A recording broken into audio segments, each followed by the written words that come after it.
Hey, I'm Ryan Tedder from OneRepublic, and you're about to watch our exclusive Ask Anything chat for Most Requested Live. We'd like to give a big shout out and thanks to Romeo for having us on board to answer the questions you have been asking for at least 2 weeks or more, something like that. All right, Amy from Gibraltar. If you could have another job for a living, what would it be? Some of you guys probably know Anthony Bourdain, or you've seen one of his shows on TV. I think that would be the most interesting job to have, other than the job I have, because I basically already do that. I travel the world, check out all the local culture, food, art, get to eat crazy stuff, talk to fascinating people. I would take Anthony's job in a second. Natasha from Sherwood Park asks, out of all the places you've traveled to, which one would you most like to be able to live in for a year? New Zealand, easy answer. Jennifer from New York City wants to know, what are your favorite OneRepublic lyrics off any of the 4 albums? That's a really good question. I always loved Everything That Kills Me Makes Me Feel Alive, because that's true. Oftentimes things that kill you are terrible for you, or things that you have the most fun doing are the worst for you. I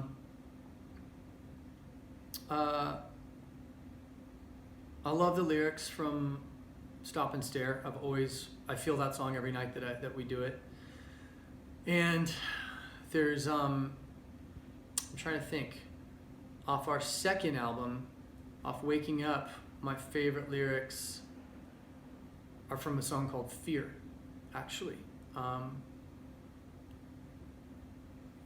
So if you go on iTunes or Spotify, listen to the song Fear, that song puts me at, it's like a very peaceful song. And when we were children, we'd say we don't know the meaning of fear, which I think is that's one of my favorite lines. So those are my favorite lines off all 3 albums. And the 4th album, my favorite line is yet to come. Courtney from Las Vegas, what is currently your favorite picture that you have taken? My favorite picture that I've taken.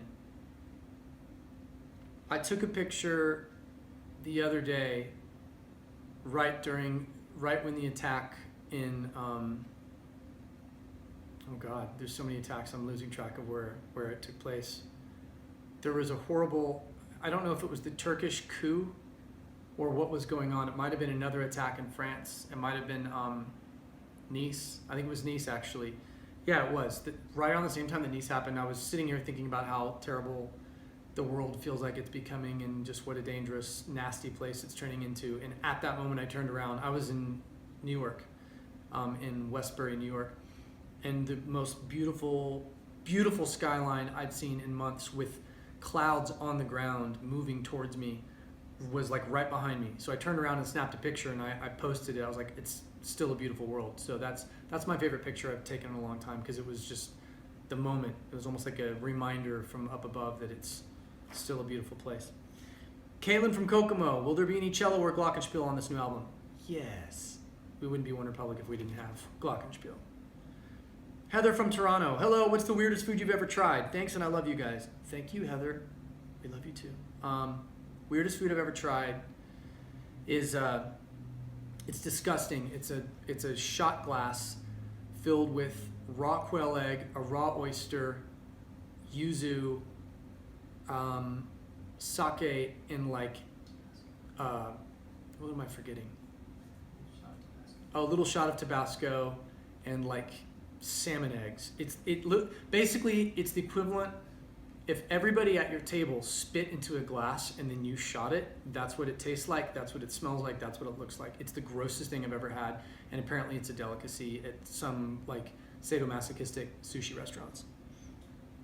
I don't know what it's called, but it's a shot. It's like go to a sushi restaurant, order the uni shot. Oh yeah, and it has uni in it too. So basically like slimy sea urchin. It's gross. What is your favorite part of, Josh from Toronto asks, what is your favorite part of Toronto? I think it's North Yonge Street. I think it's off Yonge, but it's surrounding the coffee shop, Boxcar Social. There's a lot of cool stores and restaurants in that area. I like the area around Parts and Labor. I only know the areas based on restaurants, which is Maddie Matheson's restaurant. That's my favorite restaurant in Toronto, is Parts and Labor. And the surrounding neighborhood around it's awesome. I like the little area around Haven, which is one of my favorite stores. It's terrible because, again, I don't know the names of the neighborhoods. But I've been I think pretty much everywhere in Toronto at this point.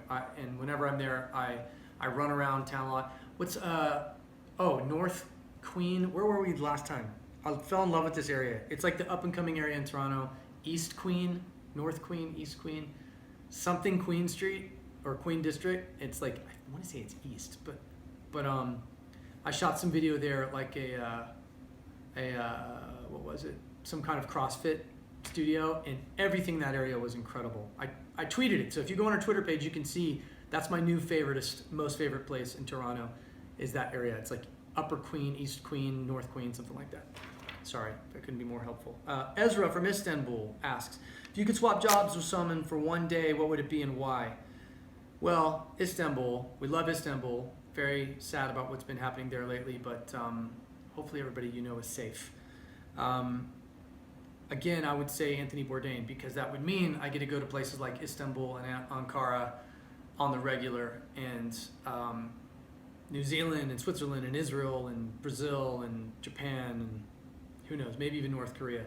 I think Anthony Bourdain has the most fun job outside of my job. Raquel from Barcelona asks, what's the main theme of the new album? Gracias. Raquel, gracias. Let's see here. What's the main theme of the new album? This album is very much a human-centric album. It's not about just relationships or partying, or it's not high concept. It's not like I got inspired by a piece of street art and wrote the whole record. It's very much about being human. It's a very, very human record. Like, I think people are going to connect with it better than anything we've ever put out. Wherever I Go is the weirdest example of that. The rest of the album is very it's very, very human. I think that's what I connect with the most, rather than just picking themes. Thank you, Raquel. Samira from Cesena asks, can you say something in Italian? So it's probably Cesena. Hopefully this is spelled right where you're from. Can you say something in Italian? Ciao, grazie. Prego. Okay. Oh, if this is the city, I think it is. Che bella città, which means what a beautiful city. Thank you. Angelina from Nova Sad asks, what are your top 3 music festivals in the world that you haven't played yet but you would like to play at? Glastonbury, number 1.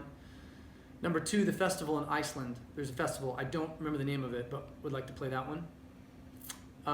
Number 3, let's see. I would like to play Outside Lands. There you go. 1, 2, 3. Tracy from Durham, UK asks, does singing some songs take you back to the emotions you felt writing them, and does it therefore make it difficult singing them? If so, how do you get through those songs?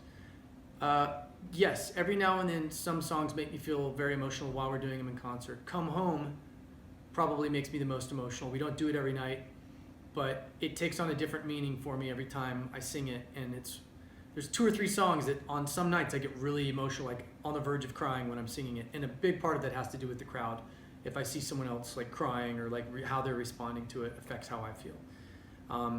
I just get through them. I just close my eyes. If I'm struggling with the song, like whether it's a lyric or if I'm distracted or if I'm feeling emotional, I close my eyes while I'm singing it, take a breath while I'm singing it, and then usually that I get back to ground zero.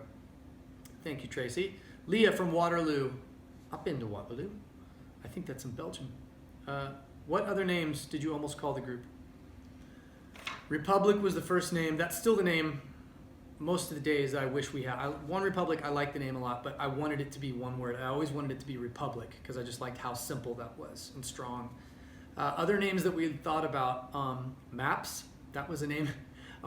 One time we were like, we should call ourselves Maps. And then that song Maps came out by Yeah, so I'm glad we didn't do that. But Maps is a cool band name. The other name that I looked, that we thought about was, I don't know, it was like Gravity. I was trying to pick words that it didn't matter what language you spoke, you would understand what it was. That's really the goal it took like 6 months to pick our band name. Because then you're Googling to find out how many other bands have that name, and if you pick it, and make it legal, you have to like send them a letter. So I remember we emailed another band called Republic that happened to be in Colorado. It was the only other band in the world was in Colorado, and we had to email them, and like I think we paid them like $500 to like change their name. I don't know what we did, but our attorney was like, we have to pay them basically to change their name. So that's the truth. Yeah, I think those are all the questions. Thank you, Leah from Waterloo. We can't thank Romeo and Most Requested Live listeners enough for all these questions. Most importantly, thank you for supporting our career and our music. You are how and why we do what we do and the reason we keep doing it, period.